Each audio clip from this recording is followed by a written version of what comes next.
सालों बाद उसी ऑफिस में कदम रखते हुए नक्श की नर्वसनेस साफ झलक रही थी। अब वो यहाँ सिर्फ भानुशाली खानदान के मेंबर नहीं बल्कि सीईओ की हैसियत से खड़ा था। लेकिन तभी किसी और ने भी ऑफिस में एंट्री ली, जिसे देखकर नक्श के चेहरे पर मुस्कान आ गई।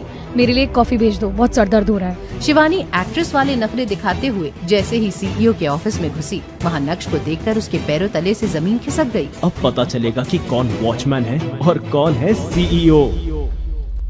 कल तक था जो एक मामूली घर जमाई, आज कैसे बन गया इतनी बड़ी कंपनी का मालिक, जिसे समझ रहे थे सब एक वॉचमैन। उसने कैसे की कंपनी के बड़े बड़े लोगों की हवा टाइट। और अब क्या होगा जब शिवानी नक्श को ऑफिस के अंदर मिलेगी। तुम यहाँ क्या कर रहे हो? वही जो तुम यहाँ करने आई हो। तुम जिसे का काम ऑफिस के बाहर गेट पर चौकीदारी करने का होता है, या अंदर एसी की हवा खाने का नहीं। पहले मेरी कार को टक्कर मारी और अब तुम्हारी कार को मैंने टक्कर मारी? गलती तुम्हारी थी। अरे शिवानी, तुम यहाँ कैसे? देखो ना विपुल, एक तो ये आदमी मेरी कार में आके भिड़ गया और अब मेरे पीछे पीछे ऑफिस के अंदर तक घुस आया। शिवानी, तुम ये क्या बोले जा रही हो? एक्सक्यूज मी, तुम जो भी हो तुरंत यहाँ से निकलो। कौन हो भाई तुम? विपुल, शिवानी का दोस्त और इस कंपनी में जूनियर एचआर, और उसी हैसियत से तुझे कह रहा हूँ, निकल यहाँ से। हो हेलो, आराम से। तुम जानते नहीं हो कि मैं कौन हूँ, किससे मिलने आया हूँ। 1 मिनट में फिकवा सकता हूँ मैं तुझे यहाँ से बाहर। कोशिश कर ले, रोकूंगा नहीं। विपुल और नक्श के बीच गर्मा गर्मी बढ़ ही रही थी कि तभी वहाँ नैनिका आ गई। नैनिका इस कंपनी की एचआर हेड होने के साथ साथ शिवानी की चाची भी थी और उन्हीं के बलबूते पर शिवानी यहाँ अपना कॉन्ट्रैक्ट साइन करने आई थी। क्या हो रहा है यहाँ पर? ए तुम यहाँ पर गार्ड की नौकरी के लिए आए हो ना, और अपने मालिक से बदतमीजी से बात करोगे? निकल जाओ अभी के अभी यहाँ से। मालिक और ये तो किसी कुत्ते के भी मालिक नहीं हो सकते। बहुत हो गया तेरा। नैनिका जी, अभी के अभी गार्ड्स को बुलाओ और इसे यहाँ से बाहर निकालो। रुको, अभी बताती हूँ। नैनिका कमरे से बाहर जा ही रही थी कि तभी कमरे से नीले सूट और हाई हील्स में हाथ में फाइल्स लेकर एक खूबसूरत लड़की अंदर आई। नैनिका उसे देखकर सीधी खड़ी हो गई। विपुल भी तुरंत शांत हो गया। नंदिता वो आई और आकर नक्श के सामने खड़ी हो गई। Hello sir, welcome to Bhanushali group. मैं आपकी सेक्रेटरी नंदिता। शायद मैं थोड़ी लेट हूँ, पर जैसे ही यशवर्धन सर ने मुझे आपके बारे में बताया, मैं तुरंत आपसे मिलने आ गई। नंदिता, तुम शायद कंफ्यूज हो रही हो। यशवर्धन सर तुम्हें इससे मिलने क्यों कहेंगे? Because he is our new CEO Shivani. Are you sure ma'am? आपको मुझ पर कोई डाउट है नैनिका जी? नो मैम, वो तो मुझे डाउट है। पर तुम्हारा डाउट क्लियर करना यहाँ कोई जरूरी नहीं समझता होगा। Am I right, Nandita? Of course sir, we have a lot of work to do.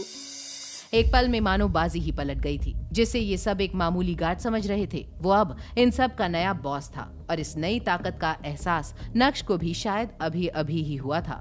काम की शुरुआत कुछ लोगों को फायर करने से करते हैं। आई एम सॉरी सर, मुझे नहीं मालूम था आप कौन है, नहीं तो मैं। यही तो प्रॉब्लम है। जब तक तुम लोगों को मालूम नहीं होता कि सामने कौन खड़ा है, उसका ओहदा क्या है, तब तक तुम लोग बदतमीजी करते हो। इसीलिए इस कंपनी की आज ये हालत हो चुकी है। बहुत कुछ ठीक करना पड़ेगा। ये तो अपने पैर पर कुल्हाड़ी मारने वाली बात हो गई थी। विपुल, शिवानी और नैनिका को उनका ही कहा हर एक शब्द जैसे अब काटने दौड़ रहा था। पर तभी एक पियोन ने आकर बताया कि जावेरी ग्रुप का मालिक नवीन जावेरी उनसे मिलने आया है। नंदिता, जावेरीज तक ये मैसेज पहुंचा दो कि अब से उन्हें कोई भी मीटिंग करनी हो तो पहले मेरा अपॉइंटमेंट ले और किसी भी ऐरे गहरे को इस ऑफिस में ना भेजे, खासकर इस नवीन जावेरी को। अब उनका रिप्रेजेंटेटिव कौन होगा ये मैं तय करूंगा। जी सर, मैं अभी नवीन जी को जाने को बोलती हूँ। और तुम तीनों, तुम्हारे करियर के साथ अब क्या करना है वो मैं बाद में डिसाइड करूंगा। अभी के लिए दफा हो जाओ।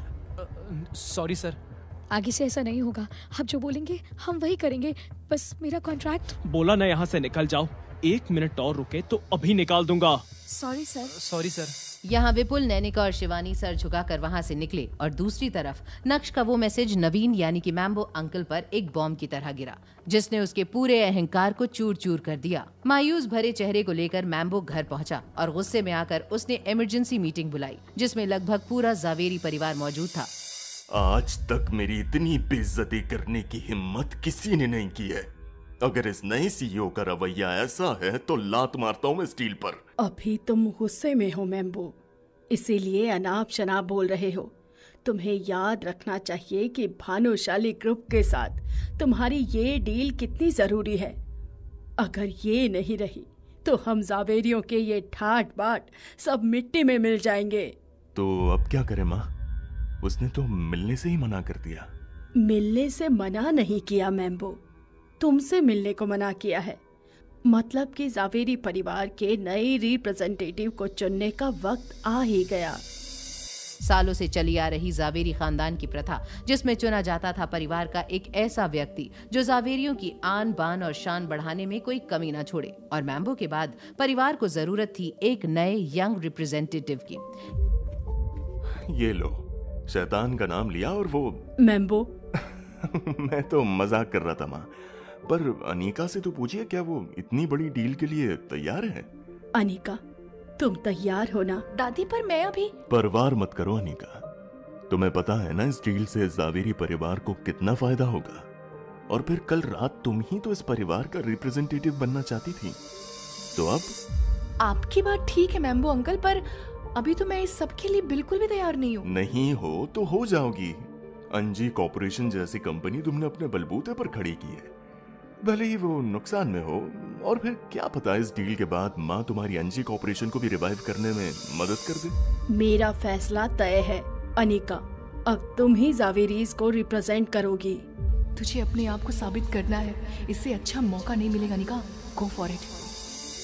शातिर मैम्बो इस बात से वाकिफ था कि अनिका इस डील में कभी कामयाब नहीं हो सकती। उसका मकसद तो बस अनिका का सबके सामने मजाक बनवाना था। पर अनिका ने भी अपनी तरफ से पूरी कोशिश शुरू कर दी और उसकी मदद करने आई उसकी कजन सिस्टर, या यूं कहें कि उसकी एक follower. Thank you so much Bhagya. अगर तू मेरी ये प्रेजेंटेशन बनाने में मदद नहीं करती तो पता नहीं ये सब कैसे हो पाता। क्या अनिका, तुम भी? अगर बहन बहन के काम नहीं आएगी तो कौन आएगा? मुझे तो बहुत डर लग रहा है। पता नहीं वो सीईओ कैसा होगा। जब उसने मैम्बो अंकल को बिना मिले वापस भेज दिया तो फिर मैं तो। अनिका, तुम डर नहीं सकती। तुम अनिका हो, तुम ही तो हो जो मेरी आइडल रही हो। तुमने अपने बलबूते पे इतनी बड़ी कंपनी खड़ी की थी। मैं बस एक दिन तुम्हारी तरह ही तो बनना चाहती हूँ। थैंक्स भाग्या, तू ही तो है जो मुझे हर सिचुएशन में सपोर्ट करती है। हर सिचुएशन में तो नहीं।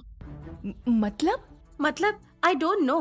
तुमने उस नक्श से शादी क्यों की, और की तो अब तक उसे क्यों झेल रही हो? डिवोर्स क्यों नहीं दे देती? कैसी बातें कर रही हो भाग्या? सच ही तो बोल रही हूँ अनिका। तुमको एक ऐसे पार्टनर की जरूरत है जो तुम्हें और तुम्हारे बिजनेस दोनों को संभाल सके। और नक्श को देखकर मुझे तो नहीं लगता कि वो इनमें से किसी के भी काबिल है। करीब तुम उसे आने नहीं देती और पैसे वो कभी कमा नहीं पाएगा, तो छोड़ दो ना उसे। किसको छोड़ने छुड़ाने की बात चल रही है? हेलो भाग्या, कैसी हो? तुमसे तो अच्छी ही हो। अनिका, क्या हुआ? तुम ठीक हो? तुम्हारे होते हुए ठीक कैसे हो सकती हूँ? अनिका, मैं तुमसे कुछ बात करना चाहता था। बोलो। नहीं, मतलब अकेले में। तुम दोनों के बीच ऐसी कौन सी बात है जो मैं नहीं सुन सकती? हम दोनों पति पत्नी हैं भाग्या, तो प्राइवेसी। ज्यादा इमोशनल ड्रामा करने की जरूरत नहीं है। उसके सामने भी बात की जा सकती है। मैं ये पूछ रहा था, तुमको अपनी कंपनी के लिए कितने पैसों की जरूरत है? क्यों, तुम मदद करोगे अनिका की? अच्छा बताओ, कितने पैसे हैं तुम्हारे पास? 5,000, 10,000 या फिर 20,000? भाग्या, स्टॉप इट। अनिका, मैं तो बस अंजी कॉर्पोरेशन के लिए कुछ करना चाहता हूँ। और वो कैसे? खुद को बेचकर? अगर तुझे मेरी बहन की इतनी चिंता है तो उसकी जिंदगी से बाहर क्यों नहीं निकल जाता और उसे किसी रईस आदमी से शादी करने दे जो सच में उसकी कंपनी को बचा सके। भाग्या की ये बातें नक्श के दिल में तीर जैसी लगी। उसने तुरंत अपने बैग में से एक चेक बुक निकाली और उसमें से एक चेक फाड़कर अनिका के आगे रख दिया, जिसे देखकर भाग्या और अनिका दोनों ही एक सेकंड के लिए सन्न रह गए। ये लो ब्लैंक चेक अनिका, और जो भी अमाउंट तुम्हें भरना हो भर लेना। मैंने अपने सिग्नेचर कर दिए हैं। क्या नक्श के इस नए रूप से पिघल जाएगा अनिका का सख्त दिल, या फिर बढ़ा देगा ना मिटने वाली दूरियां? और क्या अनिका भानुशाली ग्रुप के साथ कर पाएगी डील? क्या अनिका जान जाएगी कि उसका पति नक्श ही है भानुशाली ग्रुप का नया सीईओ?